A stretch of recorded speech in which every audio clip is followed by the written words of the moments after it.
Donc en fait, on doit, en tant que futur bodhisattva, en tant que pratiquant du Mahayana, on doit tout le temps, quoi qu'il arrive, souhaiter le bonheur de tous les êtres, y compris ceux qui nous auraient volé, qui souhaitent nous voler, etc.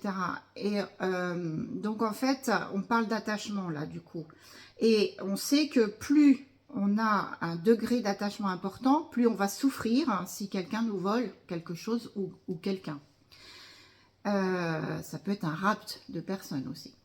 Et on rappelle que, en fait, l'attachement, c'est vraiment, ça fait partie des 3 plus gros poisons mentaux. C'est le 3e plus gros poison mental. Et pourquoi c'est un poison? Parce que si on l'utilise, cet attachement, si on en a en nous, eh bien, ça nous crée des souffrances. Et forcément, ça va faire obstacle à notre avancement spirituel.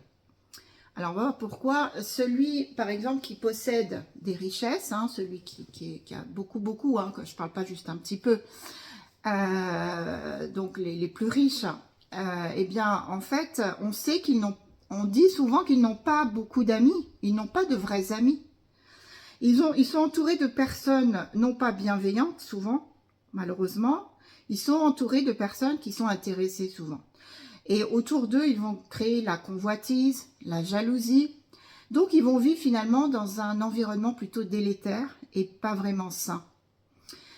Et en plus de ça, donc ça c'est l'aspect extérieur, mais à l'intérieur, ces personnes-là, en fait, souvent ne dorment pas énormément, puisque cette richesse va envahir en fait toutes leurs pensées.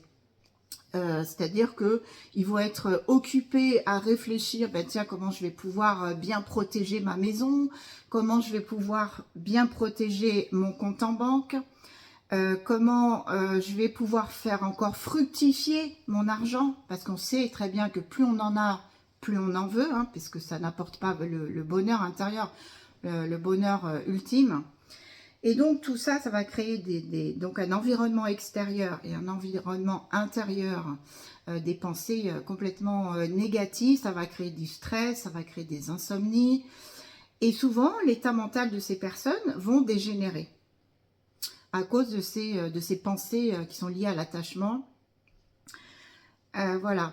Alors, est-ce que vous connaissez, vous, dans votre entourage, une personne très riche qui est paisible et sereine? Personnellement, je n'en connais pas, et même les personnes que l'on connaît médiatiquement, eh bien, on voit bien qu'elles prennent des drogues, qu'elles sont vraiment pas paisibles ni sereines. Voilà. Donc la richesse, souvent, pour les individus, devient plus une prison qu'une libération. C'est pourquoi Tomé Zampo nous incite à dédier toutes nos possessions, tout ce que l'on a, on le dédie, alors que ce soit notre corps, que ce soit nos biens, que ce soit notre famille, tout ce à quoi on tient, et aussi tous nos mérites. Quand on récite des mantras, quand on étudie les textes, on accumule des mérites, et tout ça, tout ce package-là, on doit le dédier au bonheur de tous les êtres.